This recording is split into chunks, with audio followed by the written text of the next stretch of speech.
Salut à tous les amis, ravi de vous retrouver pour un nouveau club MLS. Avant de rentrer dans le vif du sujet de ce qui fait l'actualité de la Major League Soccer aujourd'hui, un remerciement.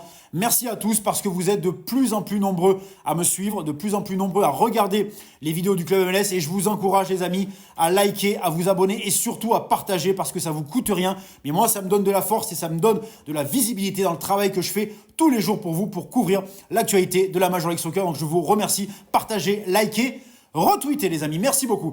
Aujourd'hui, ce qui fait pour moi l'actualité de la Major League Soccer, je vais commencer par parler du club des Vancouver Whitecaps. Pourquoi ? Parce que vous le savez, je vous l'ai dit il y a quelques jours sur mon compte Twitter, le club est à la vente depuis peu. Un club qui aujourd'hui est encore détenu par un consortium d'investisseurs avec le plus connu Steve Nash. C'est la banque Goldman Sachs qui est chargée de la vente. Et pourquoi je vais vous parler de ce club ? Parce que c'est un club pour moi qui est un modèle et un exemple de construction en Major League Soccer. C'est un club qui prend le temps. C'est un club qui construit pierre après pierre, step by step, son avenir en Major League Soccer. C'est un club, je le rappelle, qui sur les 4 dernières saisons a atteint 3 fois les playoffs. Donc ça montre aussi que le travail est bien fait et j'espère qu'on verra prochainement à la tête de Vancouver un investisseur avec un projet ambitieux, avec de l'argent parce qu'il en faut, on le sait aujourd'hui dans le football moderne pour continuer à faire grandir ce club de Vancouver. Et je vais aussi mettre l'accent sur l'académie de Vancouver, une académie qui performe de plus en plus, qui a de plus en plus de jeunes joueurs et qui travaille vraiment bien, qui a sorti le plus connu d'entre eux, Alphonso Davies, vous le savez, qui a fait ses gammes du côté de Vancouver avant d'être transféré en Europe au Bayern de Munich. Donc je trouve que c'est un projet global qui est extrêmement intéressant, un projet qui se construit dans le temps, sans fausse note,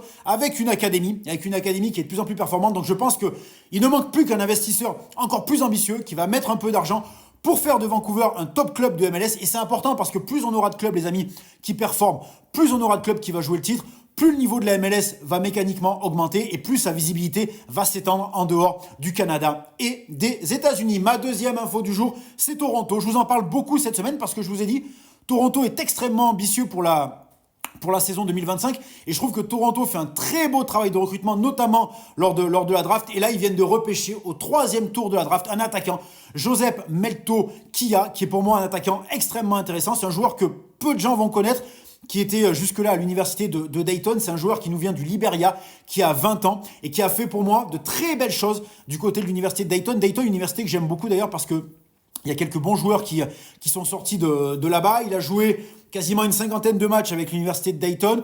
Il a marqué 14 buts et délivré 16 passes décisives. Donc c'est hyper intéressant. Et ça montre surtout une chose. Ça montre qu'effectivement, c'est un attaquant capable de marquer des buts. C'est plutôt intéressant pour un attaquant. Mais ça montre aussi qu'il est capable de faire le jeu avec les passes décisives. Il est capable de se muer aussi quand le match l'entend en meneur de jeu. Donc un attaquant complet, un attaquant qui peut jouer plusieurs rôles. Donc hyper intéressant. Maintenant, il faudra voir s'il arrive à passer le cap. Parce qu'on le sait, entre le niveau universitaire et le niveau MLS, des fois, il y a un monde que certains joueurs n'arrivent pas à passer. Mais je trouve que c'est un repêchage extrêmement intéressant. Retenez ce nom, les amis, Josep Melto Kia, Toronto, qui fait un très très bon boulot en vue de la saison 2025. On en reparlera. Et pour terminer, parce qu'on en a beaucoup parlé hier sur mon compte Twitter, parce que vous le savez, sur mon compte Twitter, je débat avec vous, j'échange, je réponds à tout le monde, parce que mon compte Twitter, c'est pas simplement une page pour faire ma pub, c'est pour moi un lieu d'échange hyper important avec tous les fans de la MLS. Et hier, vous m'avez demandé, on a beaucoup parlé de Federico Redondo, la légende, bien sûr, le fils de la légende du Real de Madrid des années 90. Un joueur, vous m'avez demandé mon avis sur ce joueur et je vais vous le donner. Je vais essayer d'être le plus complet possible. Donc pour moi, c'est un joueur extrêmement intéressant. Joueur jeune, 21 ans, qui fait déjà partie de la sélection U23 Argentine. Donc ça montre aussi son niveau, qui est arrivé en février 2024 du côté de l'Inter Miami, qui a été formé comme son père dans un club argentin, à l'Argentinos Junior. Donc le même parcours initial que son célèbre père, qui est arrivé, je vous le disais, la saison dernière du côté de l'Inter Miami, qui pour moi est un garçon qui a beaucoup de qualité, un milieu défensif qui a beaucoup de qualité, notamment dans sa science du jeu. Parce que c'est un garçon qui a un très bon placement, qui a une très très belle anticipation, qui est capable de très bien lire le jeu, qui est capable de couper les lignes de passe. Et c'est en ça qu'il rappelle un garçon à qui il est souvent comparé, Sergio Busquets, l'ex-joueur du FC Barcelone, qui évolue aujourd'hui lui aussi à l'Inter Miami. Busquets, qui toute sa carrière n'a jamais été le joueur le plus rapide du monde, mais qui, pareil, par cette science du jeu, par cette capacité à lire le jeu, à l'anticiper, a toujours été un des meilleurs milieux défensifs du monde. Donc Federico Redondo qui a cette qualité-là et qui a aussi une autre qualité, c'est son dépassement de fonction parce que je vous l'ai dit, c'est un milieu défensif, mais qui est capable aussi d'apporter sa pierre à l'édifice offensif, que ce soit par la passe parce qu'il a une belle qualité de passe, donc il est capable de casser des lignes, capable de faire des passes qui projettent le jeu vers l'avant. Il est capable lui aussi de se projeter vers l'avant pour apporter le surnombre, donc là il est hyper intéressant. Si maintenant, pour équilibrer, on parle un peu de ses points faibles, et bien effectivement, il a 21 ans, donc forcément, il y a une espèce d'immaturité à cet âge-là. Donc je le trouve parfois un peu immature dans son dribble, je m'explique. Je trouve qu'il a parfois une capacité un peu dangereuse à perdre le ballon sur des dribbles qui ne sont pas forcément nécessaires. Donc il peut perdre le ballon dans les zones dangereuses, donc ça peut être un problème aussi pour l'équilibre de son équipe en cas de contre de l'adversaire.